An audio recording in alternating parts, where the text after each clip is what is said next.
Listo. Bueno, pues muy buenas tardes. Estamos trabajando, como ustedes saben, en el paquete fiscal. Hemos integrado una mesa de trabajo, el grupo parlamentario del PRD, integrada por diputados federales y por senadores. Y es importante dejar clara cuál es la posición nuestra o las principales preocupaciones respecto al paquete fiscal, toda vez que acabamos de escuchar las posiciones del secretario de Hacienda y quedan muchas dudas, especialmente respecto a este paquete. Él nos ha dicho que será el mercado interno la principal locomotora frente a un contexto internacional de alta volatilidad, y no queda claro en el paquete fiscal, especialmente en la parte de egresos, dónde van a estar las grandes brechas de inversión, toda vez que cae el presupuesto en la parte de la Secretaría de Comunicaciones y Transportes en un monto importante, el orden de los casi 15,000 millones de pesos, pues al no contarse con más recursos también en turismo, que es uno de los planteamientos que ellos definen como áreas de oportunidad para garantizar que el mercado interno sea el que permita generar un mucho mayor crecimiento, pues estaremos debatiendo y discutiendo un paquete fiscal que no termina por cuadrar. Y especialmente nos preocupa este recorte que tiene el subsidio a las gasolinas. Cae casi en el orden de los 9,000 millones de pesos el subsidio que se venía presentando a las gasolinas, y esto nos preocupa porque ellos plantean que habrá un 3% de inflación para el próximo año. Hemos visto cómo la inflación el año pasado, los mayores incrementos que se presentaron fueron en materia de alimentos, es decir, en lo que es el consumo primario. Y pues nos preocupa que con este recorte a las gasolinas, al subsidio de las gasolinas, vayamos a tener un impacto en la parte de alimentos y en la parte del transporte, que es la que le pega a los principales deciles, digamos, al gran grueso de la población en nuestro país. De tal forma que si bien entendemos que este paquete lo que busca es vender con bombo y platillo la idea del déficit cero, no queda claro cómo en un contexto de gran volatilidad internacional vamos a garantizar que sea el mercado interno el que nos permita tener niveles de crecimiento como de los que ha venido hablando el secretario de Hacienda. Es decir, que vamos a hacer más incrementos a los precios de la gasolina, ¿en qué monto? Bueno, lo que preocupa es que es un recorte de casi 9,000 millones de pesos en el subsidio que se había venido teniendo a la gasolina. Como ustedes saben, durante todo el año anterior hubo un deslizamiento progresivo del precio de la gasolina, pero cuando vemos que el recorte de ese subsidio es de casi 9,000 millones de pesos, pues nos preocupa el impacto que pueda tener en el precio de los alimentos y en el precio del transporte, y nos preocupa de manera particular porque si comparamos la inflación del año pasado, podemos ver cómo fue especialmente en el tema de alimentos, donde más incrementaron los precios de la canasta de consumo, de tal manera que este recorte que hoy se hace a las gasolinas es posible, será realmente previsible que le impacte al precio de los alimentos, que le impacte a la inflación en esa parte de la canasta de consumo y al final de cuentas que le impacte al bolsillo de los mexicanos. ¿Qué deslizamiento implicaría? ¿Perdón? ¿Qué aumento implicaría con el deslizamiento que hemos estado teniendo? ¿De cuánto fue el año pasado? Estamos terminando de revisar, son centavos, pero cuando ya hablamos de una masa tan grande, puede llegar a constituirse un impacto muy fuerte y un impacto obviamente que sea progresivo en el precio, repito, de los alimentos, en el precio del transporte, y es ahí donde le pega a la gente que menos tiene, donde le pega al primer, al segundo, al tercer decil, pues a la gente, a una gran masa de hombres y mujeres pues que ven estos incrementos en el mercado, en las tortillas, que lo ven obviamente en los kilos de jitomate, en los kilos de cebolla. Eso es realmente preocupante, que esta eliminación del subsidio termine impactando en el precio de los alimentos. Y si es una continuación de la política económica, pues sí, es evidente que no se presentó en este paquete fiscal ningún cambio trascendente, lo que verdaderamente preocupa. Exigiríamos en este momento al secretario de Hacienda que nos diera datos sobre cómo está el régimen de consolidación. Si no quisieron entrarle en este momento al tema de los privilegios y especialmente a ese régimen que es en el que creemos que hay una gran cantidad de recursos que no se están pagando de impuestos por parte de los grandes consorcios, por lo menos que empecemos a avanzar en el diagnóstico.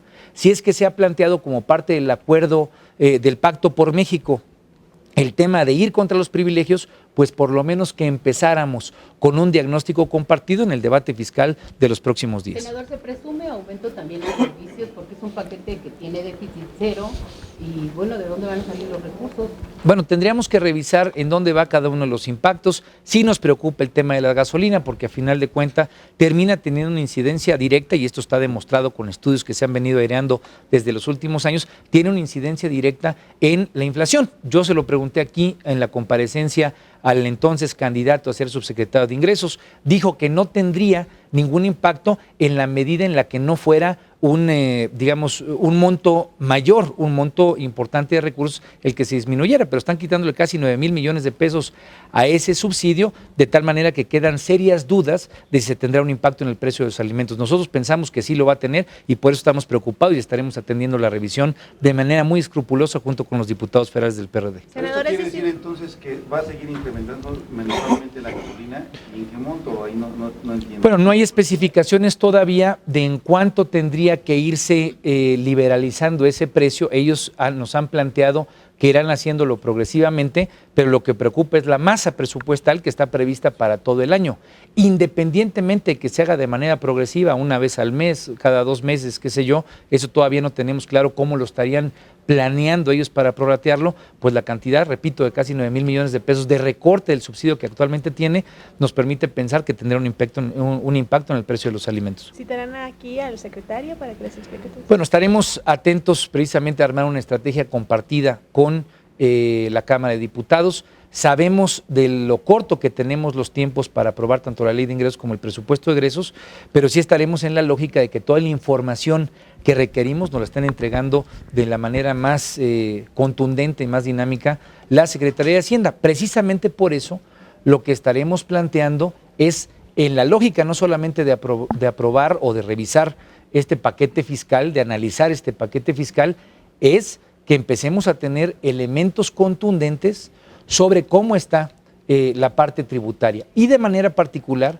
le habremos de exigir a la Secretaría de Hacienda que nos dé el dato de cuáles son los montos que hoy se están eludiendo por el régimen de consolidación. Si ellos quieren que el año que viene se discute una reforma fiscal profunda, me parece que es un momento pertinente esta discusión fiscal para saber cuánto es lo que no están pagando los grandes consorcios. ¿Usted tiene alguna información sobre consolidación? Nosotros tenemos aproximaciones, pero nos parece que es indispensable primero tenerlas oficiales para tener un marco lógico mucho más claro respecto al diagnóstico de lo que nos está pagando de impuestos.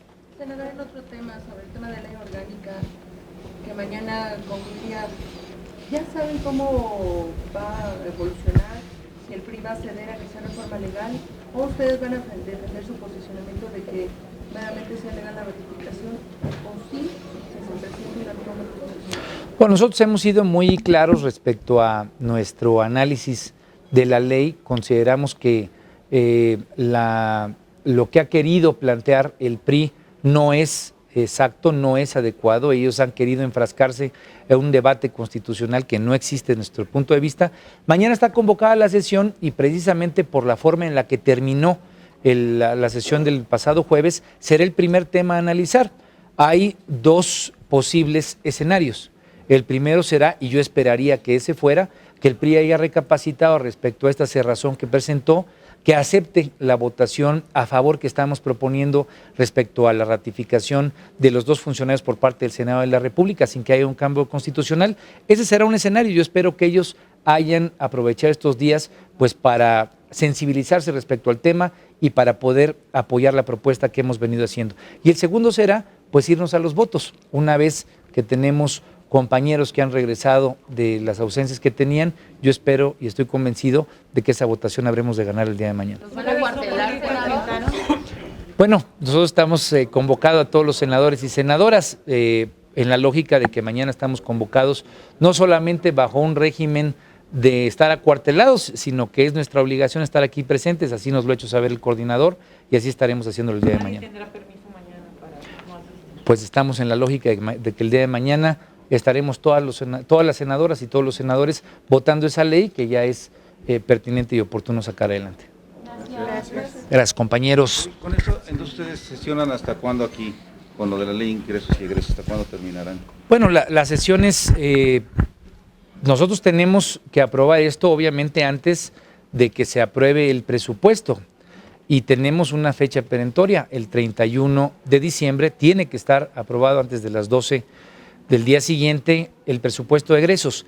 ¿Qué es lo que condiciona la discusión de la ley de ingresos? Pues la dinámica que tengan los diputados, la que construyamos de manera compartida los senadores y obviamente que nos dé tiempo suficiente para poder discutir en Cámara de Diputados el presupuesto de egresos. Señor, su opinión sobre este decreto que firmó el presidente de reducir en 5% los salarios altos y medios, ¿esto es significativo? ¿No dijo cuánto se puede ahorrar?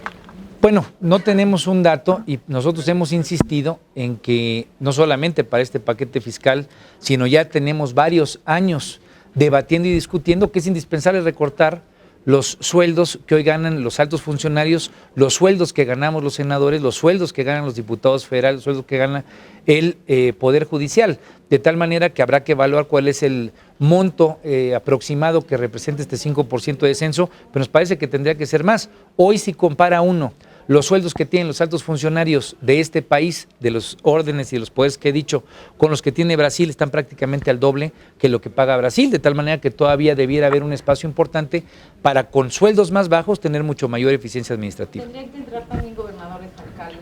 Bueno, obviamente lo planteamos nada más en el orden federal, tiene que plantearse en los 3 órdenes de gobierno y especialmente por eso, temas que es indispensable garantizar su discusión en este periodo ordinario de sesiones, tienen que ir de la mano con la discusión fiscal. Nosotros estamos empujando la ley de transparencia para alcanzar la autonomía del IFAI, estamos empujando la Agencia de Combate a la Corrupción, porque a través de esos elementos podremos detectar en dónde hay tal vez algún regidor, algún edil, pues que está aprovechándose de la opacidad para tener un sueldo que no le corresponde. Gracias, con permiso. Thank you.